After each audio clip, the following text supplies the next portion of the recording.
Hello everyone, welcome to the Hue Living Room and a very happy International Women's Day to all of the fabulous women all over the world, but especially here in Winnipeg, and especially those that are joining us here in the Hue Living Room.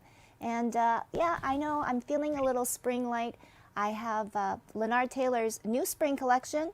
This dress is called Crystal, and it is super comfortable. It is beautiful. You can just go to his website, leonardtaylor.com, and don't forget, if you're a first time on the website and you want to go do some shopping, you just have to punch in I like Hue 20 to get 20% off on your new spring wardrobe. So let's open up the gallery and welcome everybody into the living room. Hello, ladies. Happy, happy, happy International Women's Day. That is one of our topics, but I'm going to start off the evening though with a very special guest. Her name is Bev Nuttall. She's from Guelph. And I love this title, and please correct me, Bev, if it's wrong, but a warm line facilitator. She is a peer support worker working in Guelph, like I said, with the Canadian Mental Health Association. She is a good friend and I guess, a student of Robin Priest. So thank you, Robin, and of course, Charlotte, for introducing me to Bev, because Bev has a real special story, like I told all of you too. And it fits in with this day, International Women's Day, because the subject may be heavy, but I think part of having an International Women's Day is also to have a platform and the freedom to talk about issues and topics that we don't often speak about. So I'm going to leave the stage to Bev to share your story, Bev, on a very personal story that I think, and we'll find out, affects a lot of women. Okay, thank you, Tracy. I'm going to talk about losing my son to stillbirth many years back. But it still affects me, of course. When I think back on the death of my baby Brody during labor, it was the lost opportunities that have had the longest effects. But at the time, I felt guilty, and that was the pervasive thought. I felt that I should have known that his cord was twisting and that he was in peril. I've heard that on some level we can hear houseplants, high-pitched pleas for water. So surely we hear our little ones in the womb. And so guilt can affect a person's self-esteem, and that happened to me over time. I'll just give a bit of some information about the labor. We had planned for a home birth. I chose my midwife before I met my husband. I just met her, and she wasn't even midwife yet. But anyway, so it was one of those meant to be's, I think. Labor began really well. It was in April 16th, 1996. My parents came over and we played cards, and it wasn't until the middle of the night that contractions became intense. And so I had a bath, and my husband played the guitar, and we sang songs by candlelight because it seemed to be the thing to do. So my midwife and doula arrived around 6 a.m, and it wasn't until later that morning that labor started to stall a bit. So we went out for a bit of a walk, and I saw my first robin of the season and thought it would bring good luck. In the afternoon, I was just finished chatting with my mom on the phone when my midwife asked to check the baby's heart tones. When she did, she said there weren't any signs of life. Left the room and called 911. So sirens stopped in front of the house, EMTs and firefighters rushed in, shocking my husband and me. And I was carried down the stairs, mummy-like in a chair, before I could tell them that I'd prefer to walk on my own. In the hospital, a midwife I didn't know broke my water. But the doctor on call was really lovely. He wanted me to have a quiet labor. So I asked for an epidural. I didn't know that it slowed down labor. So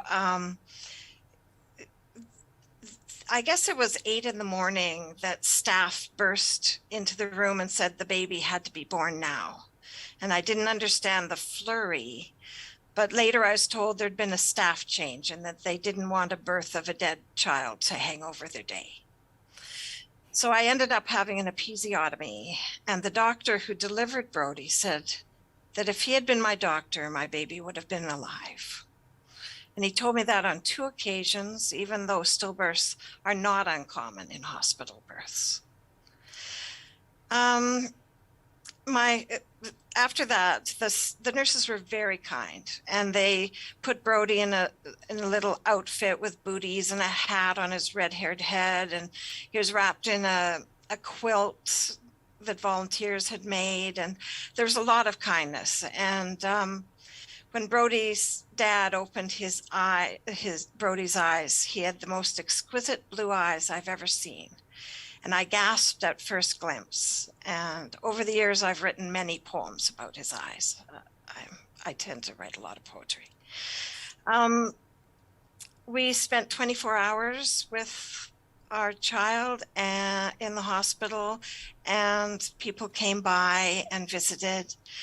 And I remember waiting for my spouse to bring the car when I was released from the hospital, and I just felt lonely without my child. So I wrote, this is the first poem I wrote after my child passed. I'm all alone inside this shell of bone and blood and sinew. He grew inside me. I knew him well, but now he's gone and I am empty. I wrote one more recent poem. It's called You. I was drawn to you, lustrous lashes, eyes of crystal blue, transfixed to that mix. Then you left, not a glimpse of you since. Maybe someday when my time to move on is here, life will smile on me and I'll see those eyes so dear. So I can just stop there. Like there's other, I can look at healing and things like that if people are interested, but that covers the basic labor.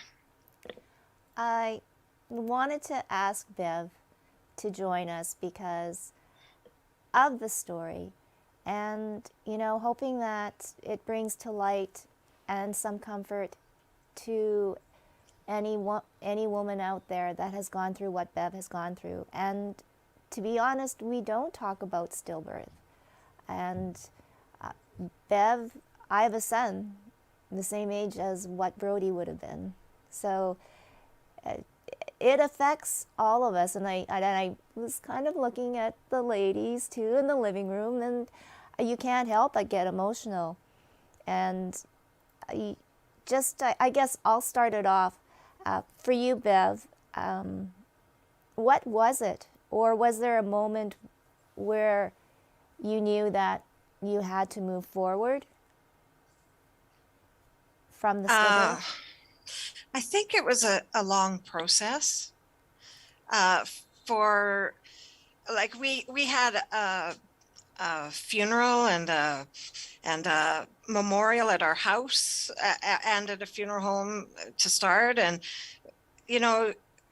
over 70 of our friends turned up, and like at our house we had I think 76 friends and 17 kids, and we have a very caring community. And so the funeral itself was just a mixture of a way to work through aspects of the pain, and for everyone around me, because I'd had people that I knew quite well cross the street to avoid talking to me after I lost my child. And I made note of who was avoiding me, and over time I gradually talked to each one, and they all had their own stories. They weren't trying to be hurtful in any way. They just had their own pain. And that was helpful for me, because with stillbirth, there's so much stigma. Mm-hmm. And it was just really helpful to know they had their own things going on. It wasn't about me. And I appreciated that. I also used to be a reflexologist, so I went back to the hospital, to the maternity ward, and gave foot massages to nurses on staff as a volunteer.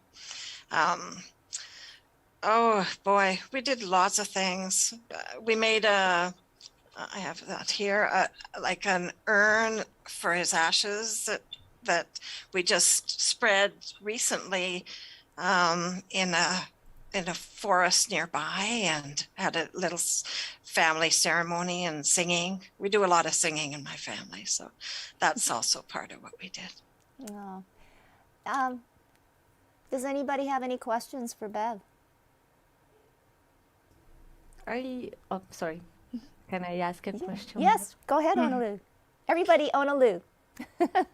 She is a musician, and she will have her own story too, a happy one, and she will perform a song for us at the end of our show. So I'm very happy we'll have music to celebrate.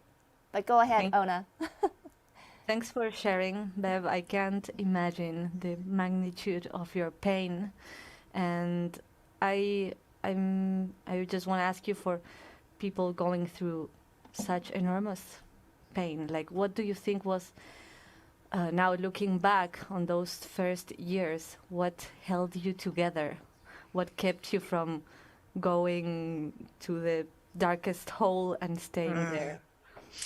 I had a child. My son Bowden was born. I think I decided, because I was in my late 30s, I wanted to have a child. And so we got pregnant, I think, a few months after Brody died. And so, yeah, that was helpful for me, because I focused a lot on yeah, his sweetness. He was just a beautiful baby. But I ended up with postpartum depression, and when I was weaning Bowden, I found out later that it's very common when a person is weaning to have mental health issues, and I was hospitalized with mania. And so I was in and out of hospitals for, I think, 6 years. So, and part of that was because of my baby, and part of it was because of other issues that I've gone through. Wow. I don't know if that answered your question. I'm sorry. Yes, it just tells me more how incredibly strong you are. Thank you. Thanks. Thank you very much. I'm going to dedicate my song to you. Oh, that's so nice. Does anybody else have any questions for Bev? Yes, Linda.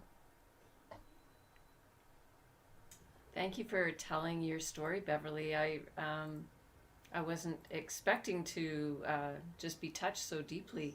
I wanted to ask you, because you've processed this grief, and your story helps other people who've gone through similar things, as you've pointed out, the shame that the doctor added on to your grief. I just appreciate that you're sharing your story, and you can help other people who might feel stigmatized for loss, that it's not their shame. Like it's you know, how did that come to make sense to you? How did you come to realize that wasn't ever meant to be part of your story? Gosh, that's a good question. I have to think about it a little bit. I think it was just so many things over the period of time.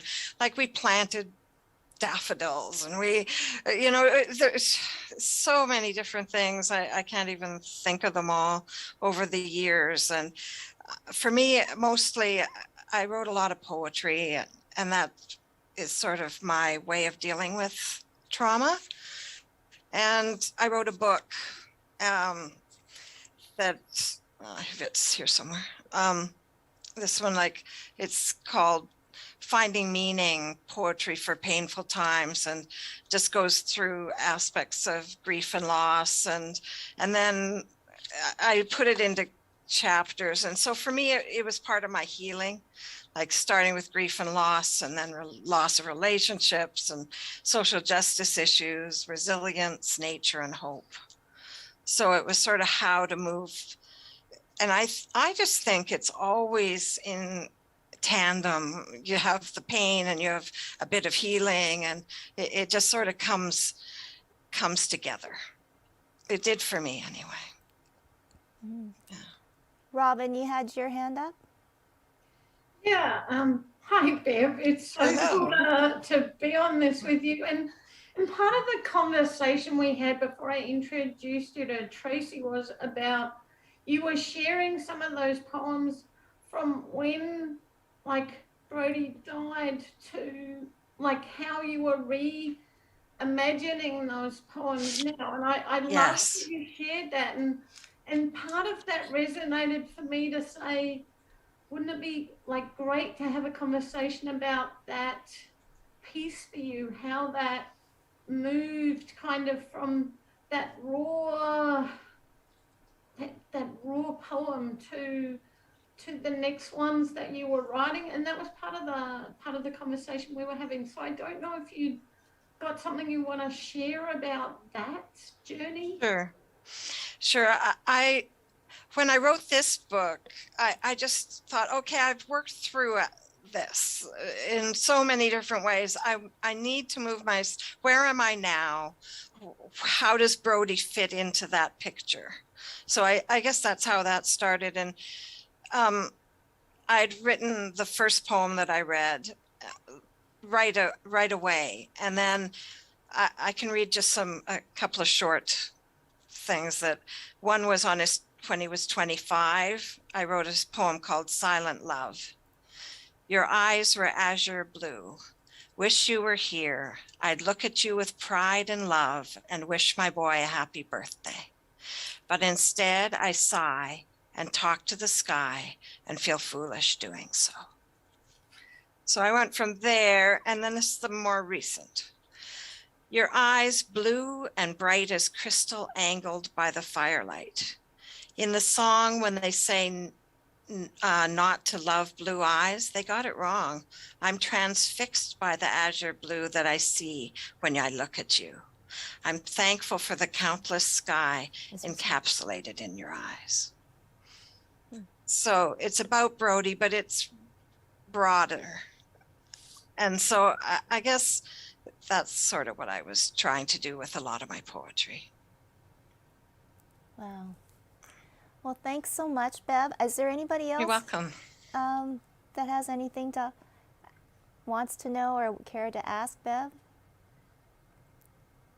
We're all good?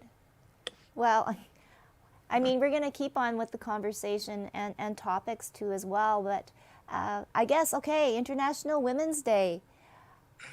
Yeah. Everybody's kind of sad now. Okay, I know. Sorry. I'm inspired by Bev's strength. Yeah, that's what I was hoping. Bev, you are a very special person, and it's women like you that we can learn from, and that is indeed what this whole day is about. But in light of everything that's going on in the world, how are we doing? How are women doing? I always like to call her our social justice person, Allie. What do you think? How are we doing? How's the world doing, or how are we doing here? Well, okay. Let's talk about the world, okay, right now. For sure. You know, that's actually it's a really good topic, because I was having this conversation with a couple colleagues, and, you know, we're at home, and I don't know about you guys, but I try my best to not go on the news too much, just like a little bit here and there. I don't want to sit there because it's a rabbit hole and I'll be on there all day long. So I do my best just to kind of briefly check it, but we all kind of do this at home at nighttime, and then we go into work. I don't know, what you all do, but I go into work and then I'm like acting as if I didn't just watch what I just watched all night on the news. Like there's all this stuff happening right now in the Ukraine, and there's actual, we're living in a time of war right now. And then I'm going to work and I'm walking in with my iced coffee and I'm like, hey, how's everybody doing? And it's just so bizarre for me. And I feel a lot of the times I feel really helpless. I feel like, how can we be doing more, and how can I use the privilege that I do have, not only as a settler, but as somebody who is not going through any of it at all, and wanting to be able to provide those resources. So right now, I think is a really hard time for all of us to want to celebrate. I think we're all kind of walking and tiptoeing in that area of wanting to be really happy, but then also understanding that we really need to be taking our hats off to the warrior women right now in the Ukraine, who are really holding it together and who are really putting, their strength forward. It's incredible to see. So I think right now, this year for me personally, it's been a little bit more difficult. Of course, I never want to have one thing trump the other and forget about all the other positive things that are happening. But it is difficult to be incredibly positive on, when there's so much adversity happening. So I think we're doing really well in terms of where we're at. I don't know about you guys, but this pandemic has been really inspiring, and I've seen so many incredible things happen, and just knowing that it's gonna kind of snowball from there is really, really terrific, and it's really exciting. But yeah, it's just that heavy feeling, and I don't know if any of you feel the same, but just difficult sometimes. And I'll even catch myself kind of being really happy or excited about something, and then get reminded of the ugly truth that's happening right now across the world. And it's just tiptoeing between wanting to celebrate but also wanting to do so much more. And so that's kind of where I'm at right now, and how I feel in the world, and how we're doing abroad and also locally. Okay. So, Sylvia. I think I'm feeling some of those same things. I tend to want to fix the world. It's kind of what I do. So I would agree that there's some guilt, and maybe it's a variation on survivor guilt, because we're not living it. We all have our own issues, but in many respects, they're very first world problems. I actually really want to apologize to Beverly, because at the very beginning, when I first hopped on, I was somewhat lamenting that my son has moved to Texas and the grief has settled into my back, and not knowing that Bev would be on, who would give anything to have a son that lives in Texas. So I apologize for that insensitivity, Bev. It never occurred to me. It occurred to me as soon as you started talking. I'm like, oh, but you don't know what you don't know. So now that I know, I just want to say, I know that your son would have been so blessed to have you as his mama. And when I think about my son moving to Texas, it's really a first world problem, because he's safe and he's happy, and it's not a war-torn country.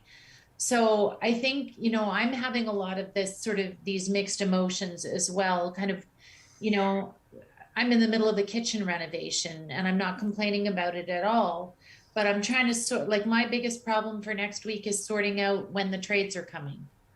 There are people fighting for their life in another country. And so there's guilt around that for me, in moments. And then the other side of it is just wanting to experience. I'm very intentional about happiness and about positivity and joy, and I build that into my attitude every day. So there's that, right? And I think women are doing really well, but I think it's important for us to recognize that sometimes doing well means we're in survival mode. And we are coming down off that crazy bell curve of, people having increased suicide and addiction and post-traumatic stress disorder and all these things as a result of this pandemic. We're starting to see a little bit of a downward turn now, where maybe some people are kind of hanging on, but I still think that, 12 months from now, we are going to see that the long-term effect of this chronic stress is really going to explode. And we're going to see a lot of women affected. So we're trying to hold it all together. Yeah, no, I totally agree.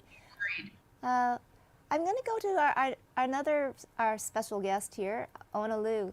And Ona, your home country is Argentina. So, maybe give us a little history and background on the way of life there, especially for women, and how things have maybe changed there now, or have they? Well, in Argentina, culture has been changing a lot. Like in the course of my life, it's amazing how awareness has changed. Like when I was a little kid, everything on TV would be like women being objectified and jokes about women, and it would be completely normal. And women and men would laugh about it, and we wouldn't even recognize anything wrong with that. And today, especially in the last 15 years, there have been a big development of the feminist activism, many groups, and it has changed so much. But there's still so much rub, and there is so many people who still don't realize how much is to be done. There is still a big culture of women staying at home, and in Argentina, and there is a lot of violence. A lot of crimes, spouses killing their partner, and group rapes and horrific crimes going on in incredible numbers, and it's clear the need for a change. I always think it's not that I think that men are inherently like evil. I don't think that. I think it's a whole culture that puts men and women in certain roles, and it encourages behaviors. So it's such a deep change that we have to do that it's easy to get overwhelmed. Like the same that it's easy to get overwhelmed with the situation today and the war and everything that's going on and the pandemic. So I think what I do to lower my anxiety and is just, okay, what's my responsibility in my close little private life? How can I make life better for the people around me? Be the most critical about what I do, criticize myself, and try to be fair, and just, for example, creating this song and releasing it today. That's something I thought I could do to keep the conversation alive. The song is written to inspire, to empower any person who is in that situation of oppression, to remind them of their strength, that we have the strength to change our situation.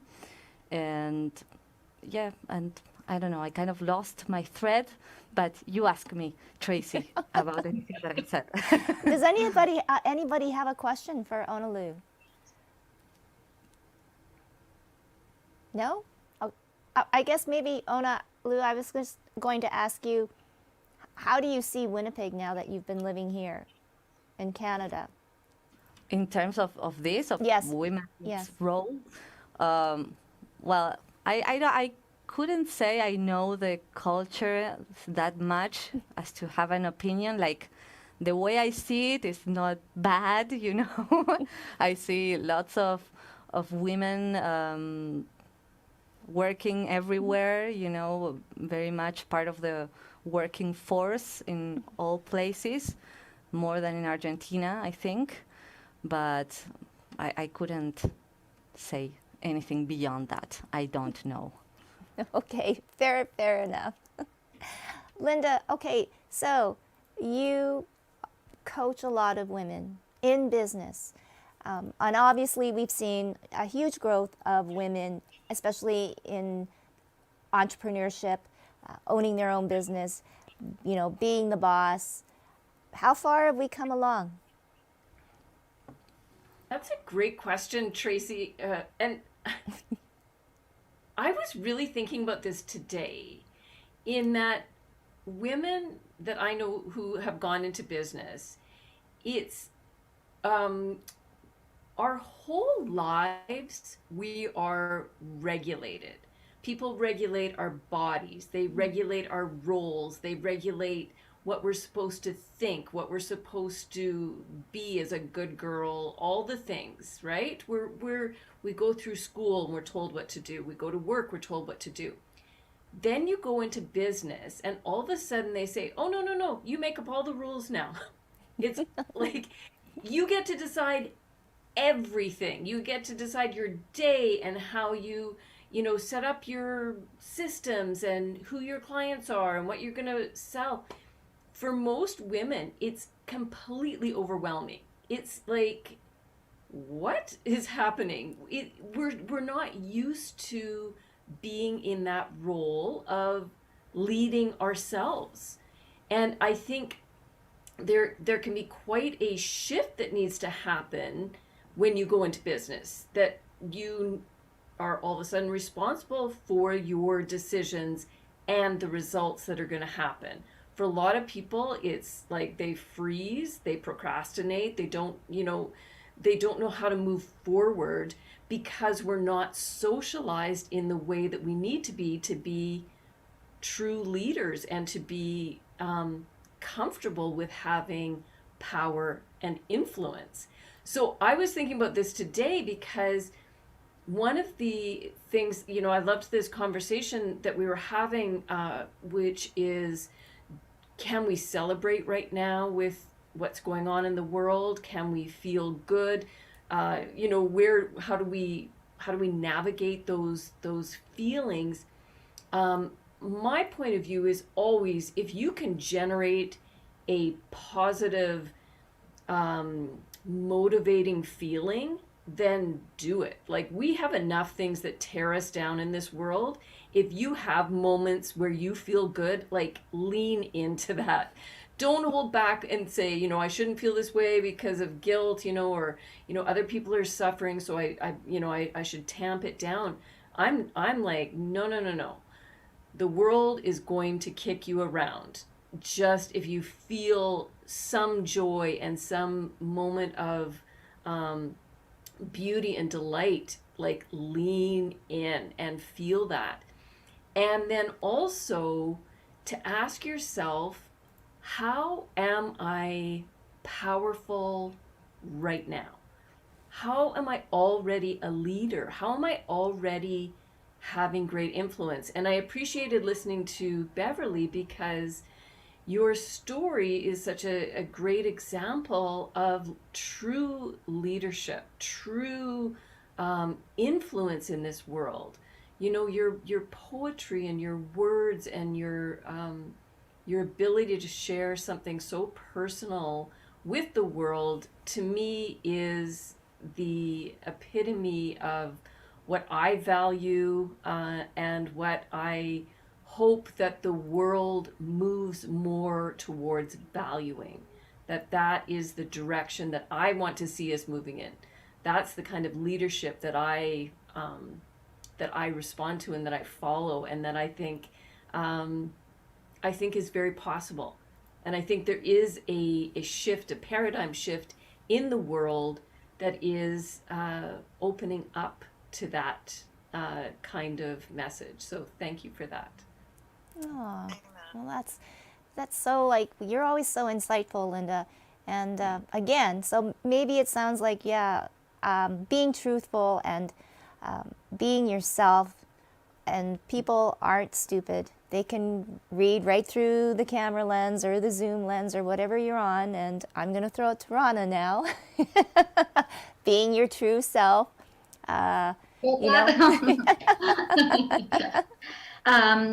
Happy International Women's Day, all you wonderful people. Bev, Beverly, and I'm sorry. I don't know why I just resorted to calling you Bev as if I've known you my whole life, and I apologize for that. I did that in the chat as well. I go by Um, both. okay, but no, your words were beautiful, and I was having a hard time holding it together, which is why I didn't jump in right away and ask you any questions. And I just want to thank you for your vulnerability and your words of sharing your own strength. And I think it gives other people strength to hear how someone else has overcome some very emotional and very deep grief. So I just wanted to thank you for that. And I really your story really did touch me.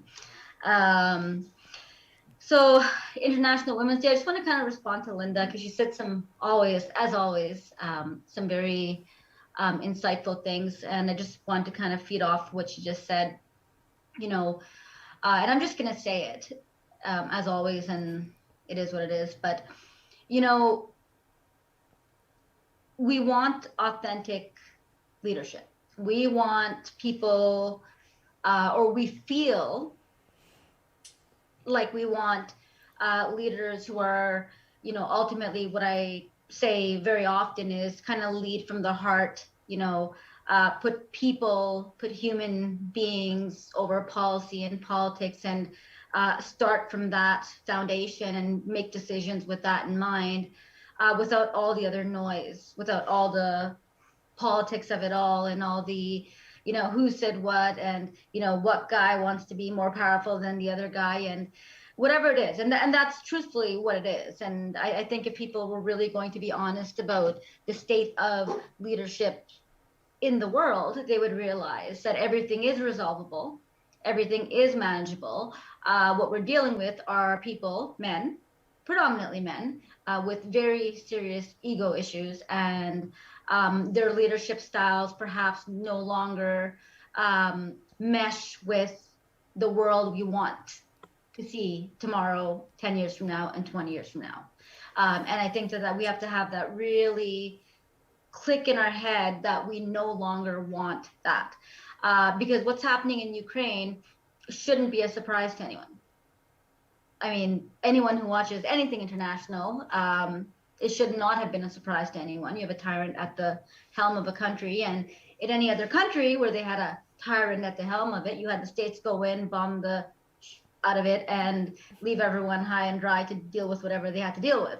So let's just be honest about that too. And if anyone ever watches my posts, absolutely always in solidarity with anyone, any country in any part of the world, whether they're white, black, brown, whatever else, who have been going through wars. And I'm going to throw out Yemen, Syria, and all the other wars that have been going on for 6-7 years, and famines that have been going on, and the results of people dying and children starving to death, and gang rapes and all the other stuff. So war has been happening all around us for a very long time. And what this war has done, it has definitely garnered the international and local support of everyone across the board, including those people whose own countries have been at war for decades, years, and who have been fleeing their countries for years. So there is a really full circle moment there where you can see people hopefully realizing that just because it's on your screen doesn't mean it's not happening anywhere else. So I just want to really acknowledge that and take a moment to draw attention to that, because I think babies are babies, women are women, whether they look one certain way or another, they're women. Children are children, no matter what they look like, they're children, and families torn apart are families torn apart. And I think that I'm a person of the belief that we all bleed the same blood. So I would hope that we would all feel the same across the board anywhere. So that's about that. The second question you asked, or how are women doing? I think Linda put it perfectly. Take any joy you can, any moment of happiness and joy that you can find. And I just want to speak to what Sylvia said, because it was very important. And I've really been speaking about this often lately as well, is that, you know, we need to not be tone deaf of what is actually happening. And as much as, you know, there's all these very normal issues that we always deal with, you know, how our business is doing, including mine, like how are all these things doing? But this is a scenario where the tables have kind of turned because the people aren't doing okay. People are not doing okay. Everything else will come, but when your people aren't okay, that's where we have to put all of our focus. So that's in domestic violence issues, any social justice issue across the board, donating what we can, where we can, how we can, to anywhere that needs it at the moment. That includes being very, you know, not being actively engaged in other people's business, but you know, there's a lot of domestic violence issues happening right now. People, you know, there's things that are just coming to light. So I just think we just have to kind of flip the script for a bit here and really start focusing on what families are doing, how families are doing, how children are doing. Are they getting the food that they need at schools? You know, there's a lot of financial crisis right now in homes and people aren't talking about it. So there's just a lot of things. And, you know, I'll wrap it up with just what Linda said, you know, in spite of all of that, you know, I had posted this a few days ago, you know, put women, just put us everywhere. Just put us everywhere and give it a shot, because I think the situation hasn't worked. I think we can all agree that the situation across the world, as it has been going, just doesn't work. And I think we need some new thought processes and perhaps people who are more willing to collaborate from the heart rather than who has the biggest. I'll leave it at that. Okay, well, that leaves me with Charlotte and Robin. And what a great segue. It's the people that need to be fixed. Well, only they can fix themselves, right? But oh man, lots of stuff going in my head. Bev, it was nice meeting you. Heard lots about you from Robin, and thank you for sharing your story. I thought of two of my friends who lost children similar to your story, and I appreciate you coming forward and talking about it. And I was one of those people that didn't know how to do, you know, I went over to the house and tried my best. So I appreciate you sharing that part of it. For me, I wanted to talk a little bit of the importance of connection and celebrating friendship and women. And last week was a hard week for me. There was two young women who lost their lives in Winnipeg to mental health challenges, and they had their whole life ahead of them. So grieving with the community around that. And also on a personal note, I went for dinner the other night with a good friend of my partner's. We stopped by his house. I had a wonderful conversation with his mom. We talked about art, and she was gone a couple days later. And you never know when it's your last time seeing somebody. So I was really giving thanks for knowing her and her life and the impact that she had on the Winnipeg art scene and all of that. And just, we talk about women as leaders and women as making a difference. And then there's all these amazing women heroes just all around us all the time, making a difference and thinking about them too, and making connection. So, you know, those young people that were struggling, I'm hearing from their friends saying, we tried, and I know they all tried. And sometimes it's just, you know, we keep trying and making connection and seeing how we can support them through these hard times. Rana was talking about the domestic violence, mental health challenges are up. There's so much going on in our own backyard around mental health that we have to also look at too, as well as what's going on around the world. And I think what Rana said too, give women a chance, because I do believe if more of us get into leadership roles, we too can make a difference in every part of this world. All right, you. You're on now. You're on, Nate. I'm scared to talk because my boy brain's going, do I have to be careful what I say in this group of women here? Yeah, hybrid right now. I'm a hybrid, yes. I think one of the things that I really got in this conversation from start to finish so far is about how do we create brave spaces for people to stand up and talk about what's real and what's happening and be able to share with each other and like share with each other that we're struggling today or we're having a good day, and why is it a struggle or why is it a good day?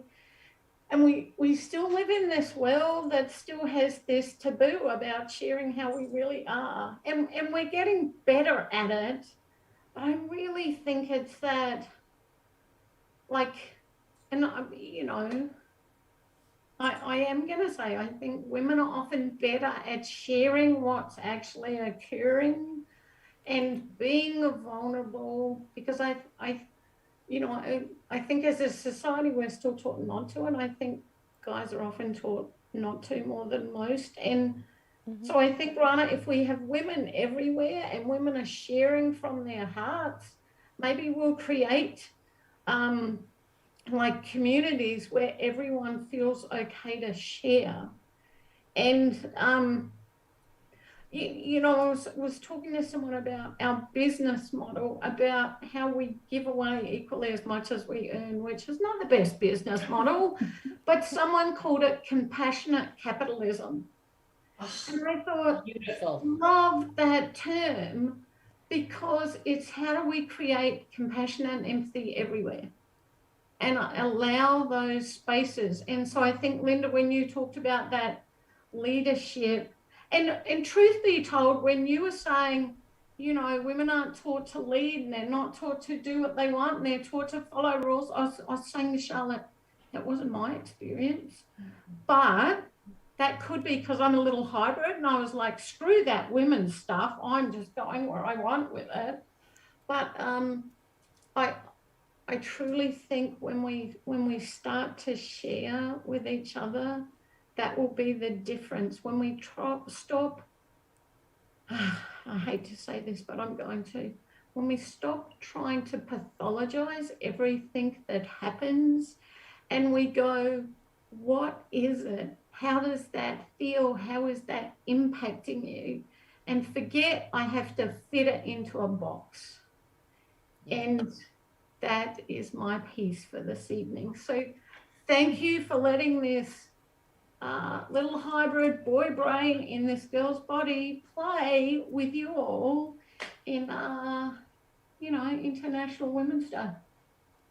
Thanks, Robin. Well, it's a big sandbox, Robin, so hey, we can all play. Charlotte has to interpret for me sometimes, though. I'm going out to find... That'll be on the next show. Okay, all the things of do's and don'ts. We'll have a whole book for you, Robin, a handbook, okay, so you can just have it handy for you. But does anybody else want to contribute anything before we close off with Onalu and her song? Yes, Bev, yes, go ahead. I just have a very, very quick poem that related to something about connection. It's called Connection. Friends talking, life's an open book, companions sharing, releasing their truth in safety and solidity, irreplaceable. Beautiful. Yes, indeed. Okay, Onalu, the stage is yours. Okay. Well, thanks very much. I loved listening to all of you. You're so inspiring. And this song that I am going to perform is called Diamante. I released it today. Diamante means diamond. And I chose this material because it's created in the highest pressure and temperature, and then the fluids become this rock that is the hardest material known to men, and this material that we value so much. And I love the analogy of diamonds and us when we overcome the hardships that we go through in life. And that's how I thought about in this song. And on the lyrics, they are in Spanish, I'm sorry, but that you won't be able to understand. But I talk a little bit about the conditioning and the things that are imposed on women in our lives. But ultimately, I thought it as an anthem for freedom for anyone who is feeling oppressed. In the pre-chorus, I say something like, lift your eyes, lift your gaze. Your time, your moment is now. Whoever has their foot on top of you, emerge from beneath. Let them know you took that weight and you became a diamond. So that's kind of the message of the song. I'll go on and share it with you all tonight. Happy International Women's Day.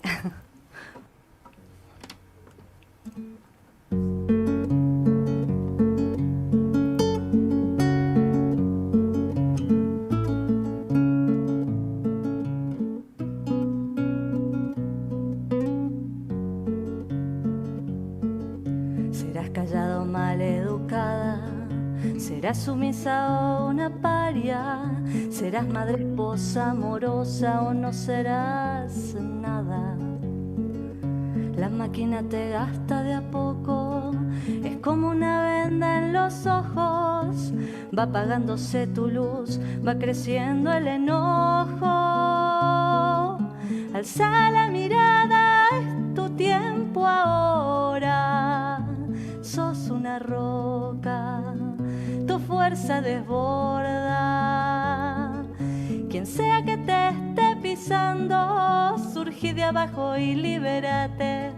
Sabrán que con sus pies pesados te hiciste diamante. Diamante, diamante. Tomaste su peso viejo, te hiciste diamante. Diamante, diamante. Tomaste ese peso viejo, te hiciste diamante.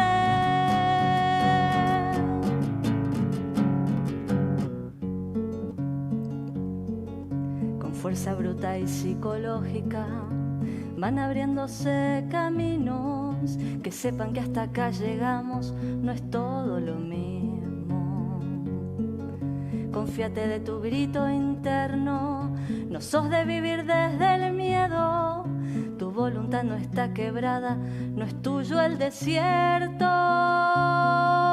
Alza la mirada, es tu tiempo ahora. Sos una roca, tu fuerza desborda.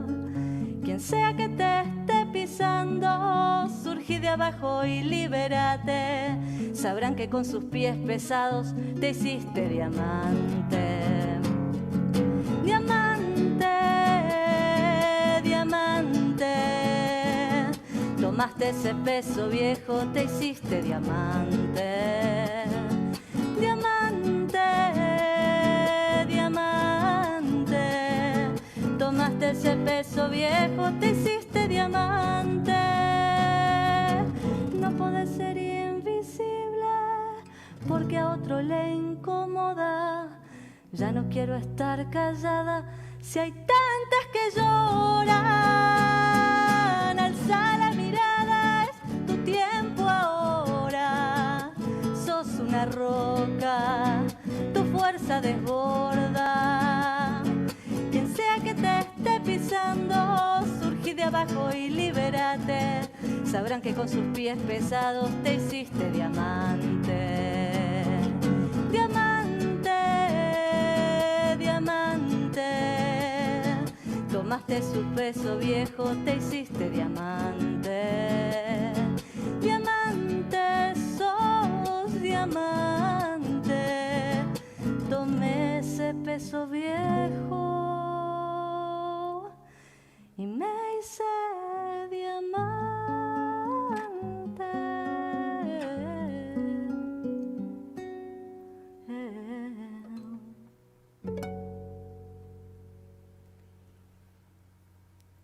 Bravo.